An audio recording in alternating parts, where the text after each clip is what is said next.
साथीहरु सबैलाई स्वागत छ नयाँ भिडियोमा। जापानमा आएर तपाईले गर्नै नहुने चिजहरु के हुन् त? हैन?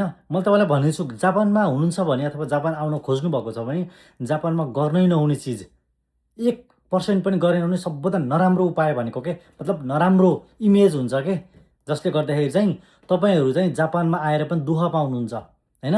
जापानबाट तपाईलाई नेपाल पठाइदिन सक्छ। तपाईले सबभन्दा ख्याल राख्नुपर्ने कुराहरु। यदि नयाँ हुनुहुन्छ भने च्यानललाई सब्स्क्राइब गर्नुस् है त। यहाँ जापानको विभिन्न प्रकारका भिडियोहरु आउँछन् है त। एक नम्बरमा जापानमा गर्नै नहुने चिज मैले तपाईलाई जुन अम्लाले देखाएँ नि यसरी जापानमा जापानिजहरुलाई कहिल्यै पनि अम्लाले देखाउनु हुँदैन। पख्तलाई अथवा चाहिँ केही कुरा बोल्दाखेरि चाहिँ त्यो मान्छेले चाहिँ मलाई यस्तो गर्यो अम्लो देखाएर कहिले पनि बोल्दैन।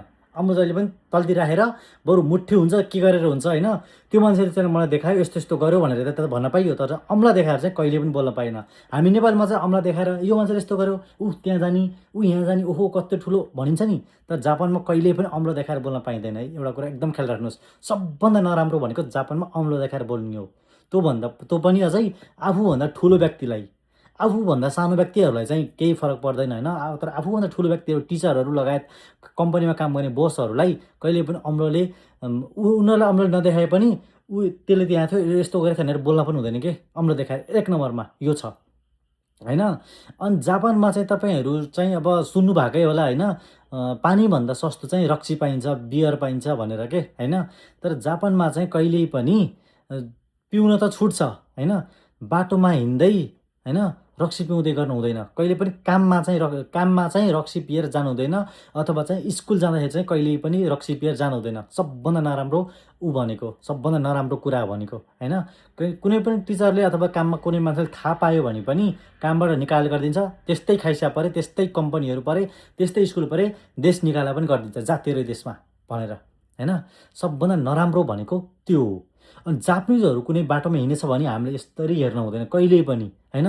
जापानिजहरु हिँडेछ भने जापानिजको आँखामा आँखा त्यही पनि अझै भर्खरका मान्छेहरु भर्खरका केटीहरु भर्खरका केटाहरुलाई हैन कसैले पनि जापानिजहरुको आँखामा आँखा डुलाएर यसरी कोही मान्छे हिँडेछ भने यसरी हेर्न हुँदैन कहिल्यै पनि हैन। सबभन्दा नराम्रो भनेको त्यो हो।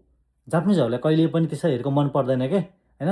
हाम्रो नेपालमा अथवा अरु कन्ट्रीहरुमा चाहिँ ओहो भनेर हेर्न पाइन्छ हैन कति राम्रो अथवा कति राम्री हो भनेर हेर्न पाइन्छ तर जापानमा चाहिँ कहिल्यै पनि अरूलाई चाहिँ त्यसरी हेर्न पाइँदैन एकदम रुल्सको खिलाफ हो। अनि अर्को कुरा चाहिँ कुनै जापानिजहरु अथवा चाहिँ कोही बोलिरहेको छ भने चाहिँ बीचमा बोल्न हुँदैन कहिल्यै पनि याद गर्नुहोस् हैन। जस्तो म बोलिरहेको छु भने चाहिँ मेरो कुरा टक्क बीचमा काटेर चाहिँ ठ्याक्क त्यो मान्छे बोल्यो भने सबभन्दा नराम्रो पहिला मेरो कुरा सुन पहिला मेरो कुरा सकिँदै बल्ल बोल भन्छन् सबभन्दा नराम्रो इमेज हैन। सबभन्दा नराम्रो इमेज भनेको त्यो हो के कहिले पनि बीचमा चाहिँ बोलिरहेको बीचमा पहिला कुरा सुन्नुहोस् उहाँको कुरा पहिला सकिन दिनुहोस् त्यसपछि बोल्नुहोस् हैन। हामी नेपालीहरुको बानी के छ अरूको कुरा टुङ्गी नपाउँदै यसले यस्तो गरेछ नि हैन मैले त्यस्तो गरेको थिइन ठ्याक्क भनिन्छ नि तर चाहिँ त्यस्तो हुँदैन।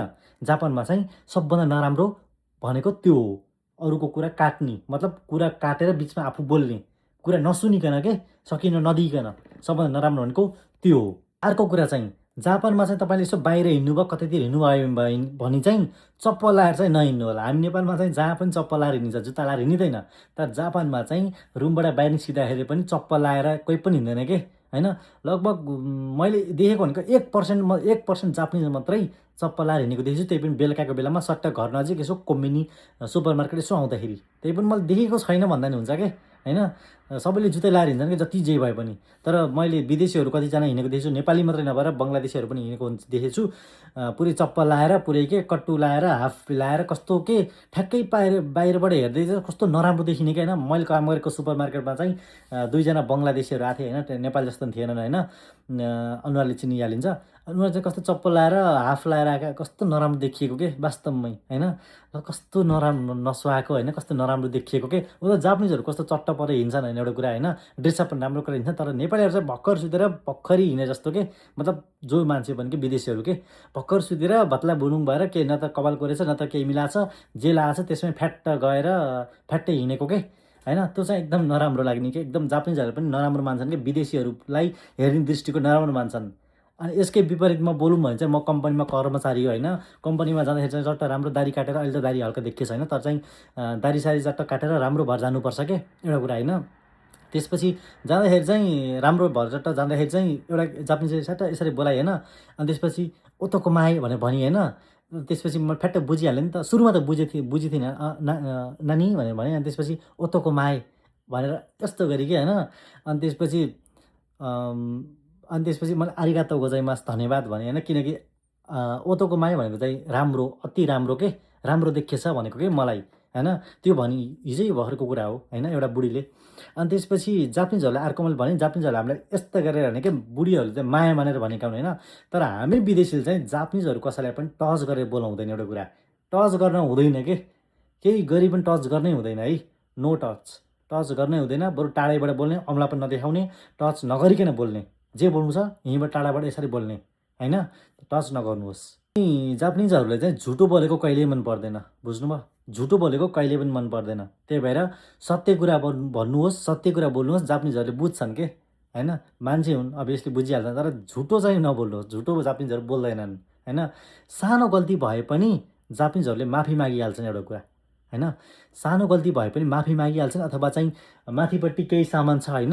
अनि त्यसपछि आफूले जापानिजहरूले झिक्छु भने पार पनि माफ गर्नु होला, यस्तो मैले झिक्छु है भनेर भन्छन् कि कति राम्रो प्रष्ट बोली के, कस्तो राम्रो तरिकाले भन्छन् कि यसो ख्याल गर्नुहोस् है, यसो थोरै छन्नुहोस् है भनेर भन्छन् कि जति ठुलो बोस नै किन नहोस् माफ गर्नु होला, यसो मैले झिक्छु है त सिधै के, सिधै चाहिँ यसो छोड त नै। हामी नेपालमा त यसो भनिन्छ सिधै गरिन्छ होइन। उनीहरूले चाहिँ पहिल्यै भन्छन् क्या सबै कुरा। तपाईँले चाहिँ केही गर्नु छ हिँड्नु छ भने सुमिमासेन भनेर भन्नुहोस् होइन। सुमिमासेन तोरिमास भनेर भन्नुहोस् होइन। तर बोल्नै आएन भने पनि सुमिमासेन त भन्न सक्नुहुन्छ नि त। त्यो चाहिँ सबभन्दा भन्ने कुरा के होइन। नभनिकन सट्टा गरेर यसो धकल्दै छिक्ने अथवा माथिबाट केही सामान झऱ्यो भने चाहिँ टाउका लाग्यो भने चाहिँ सबभन्दा नराम्रो उपाय हुन्छ क्या, त्यो नराम्रो हुन्छ है होइन। त्यही भएर चाहिँ त्यस्तो कुरा छोड्नुहोस्। अझै अर्को सबभन्दा नराम्रो भनेको चाहिँ जापानमा चाहिँ त्यो तपाईँले सिगरेट खानुहुन्छ नि, सिगरेट खाँदै बाटोमा हिँड्न पाइँदैन। पाइने ठाउँ पनि हुन्छ भित्र गल्ली होइन। तर पुलिसले देख्यो भने तपाईँलाई सिधै फाइन हान्छ, चार्ज हान्छ कि, चार्ज पनि थोरै हो र 20-30 हजार हान्छ होइन। त अनि अर्को कुरा चाहिँ जापानमा चाहिँ साइकल चलाउँदै छाता उड्न पाइँदैन होइन।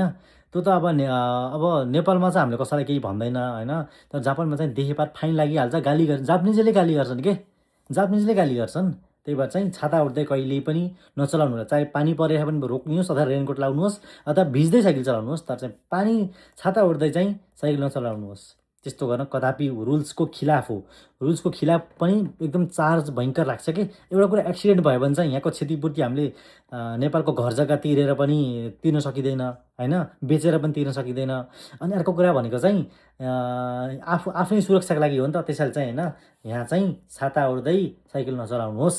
अर्को कुरा सबभन्दा इम्पोर्टेन्ट कुरा चाहिँ होइन, जापानिजको केटीहरूको अथवा चाहिँ अब हामी केटा भयो सायद केटाहरूले गर्छन् होइन, केटीहरूले त अब त्यस्तो खासै गर्दैन। तर केटाहरूले चाहिँ जापानिज केटीहरूको नम्बर अथवा पर्सनल आइडीहरू चाहिँ कहिले पनि नमाग्नुहोस् अथवा पर्सनल फोटोहरू चाहिँ कहिले पनि नखिच्नुहोस् के। मतलब कुनै केटी त्यहाँ राम्रो लाग्छ भने यसो हामीले खिचिन्छ नि फोटो, तर नखिच्नुहोस् कहिले पनि। त्यस्तो काम गल्ती गर्दै नगर्नुहोस् है त होइन। त्यसो गरेर चाहिँ उसले चाहिँ सिधै पुलिसका कम्प्लेन हालेर भने सिधै जेल लान्छ क्या, जेल लान्छ सिधै होइन। यहाँ चाहिँ हेर्न त पाइँदैन, फोटो त टाढाको कुरा हो। त्यही भएर चाहिँ उनीहरूको पर्मिसन बिना चाहिँ फोटो पनि नखिच्नुहोस् कतिखेर पनि। यदि फोटो खिच्न पऱ्यो भने चाहिँ उनीहरूले चाहिँ भन्नुहोस् राम्रो देखियो भने त्यता भनेर कुरा मिलाएर चाहिँ फोटो खिच्न पाउनुभयो, राम्रो फोटो दिन्छु भनेर। नत्र चाहिँ उनीहरूको पर्मिसन बिना कहिले पनि फोटो नखिच्नुहोस्, कहिले पनि नम्बर नमाग्नुहोस्, कहिल्यै पनि त पर्सनल आइडीहरू, इन्स्टाग्राम आइडीहरू, फेसबुक आइडीहरू, फेसबुक चलाउनु तर चाहिँ आइडी कहिले पनि नमाग्नुहोस्। यो गल्ती चाहिँ नगर्नुहोस् होइन। जापानमा आएर यो भयङ्कर गल्ती गर्यो भने तपाईँलाई सिधै नेपाल फर्काइदिन सक्छ, कि त चाहिँ कामबाट निकालिदिन सक्छ, कि त चाहिँ तपाईँहरूलाई पुलिसको डन्डा खानुपर्छ, कि त चाहिँ अब चार्ज लाग्छ कि भयङ्करी। त्यस्तो हुनुपर्छ। त्यही भएर चाहिँ ख्याल गर्नु होला।